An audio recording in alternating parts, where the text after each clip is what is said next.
بسم الله الرحمن الرحيم. الحمد لله رب العالمين.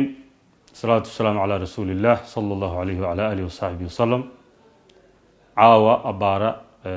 كويو طبنكي أو لبا دقيقة إلى أفر دقيقة دمان أيا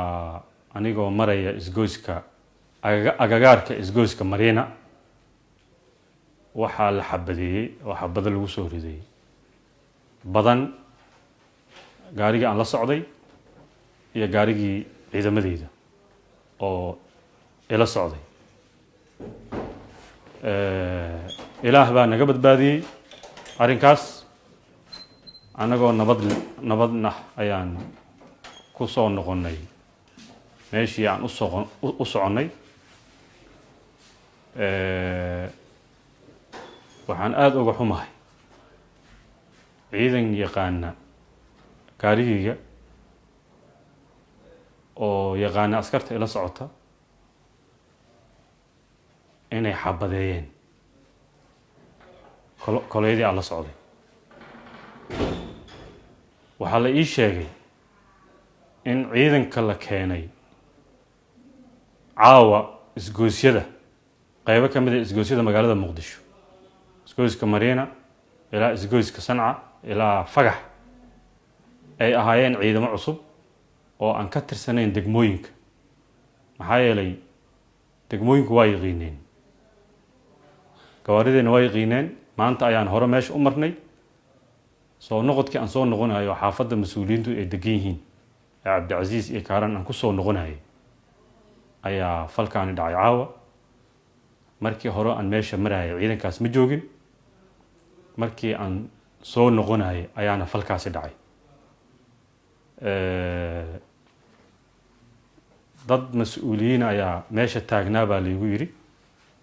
marka kiiskaani dhacayay ciidamada meesha joogana waxaa la iigu sheegay oo askartii saarneed gaariga ay igu sheegeen in la yidhaahdo ciidanka duufaan oo aanan garanayn magacan ciidamada ku aqaana uusan ahayn dabcan waa magacyadii gadaal laga sameeyey waxaan aada uga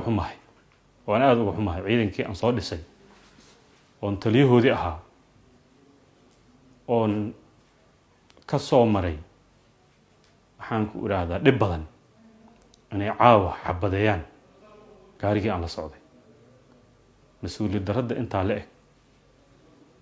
hadday ayaga ka timid iyo saraakiisha meesha joogay iyo hadday dadka mas-uuliyiinta oo ka dambeeya ka timid waa la ogaa doonaa laakiin waxaan rabaa inaan caawa idiin sheego magaaladan in laysku handado sargaal meel maraya la xabadeeyo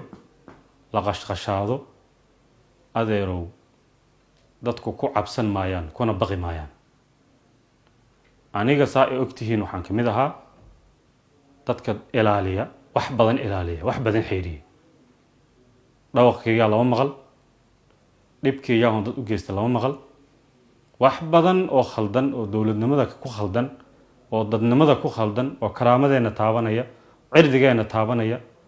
mustaqbalka iyo dalkan waxa aan ka soo marna taabanaya ayadoo ay jireen waan haddana waxaan door bidaya inaan ilaalino aanan wax uga dirin ilaalinana deganaashada aan ilaalino oo aan wax kasta ka hormarinayn wax kastana la yiri fariimo badan naloo soo dir maxaad la aamusan tahay la yiri war hataa haddaan qofkii aamusan uusan fakanayn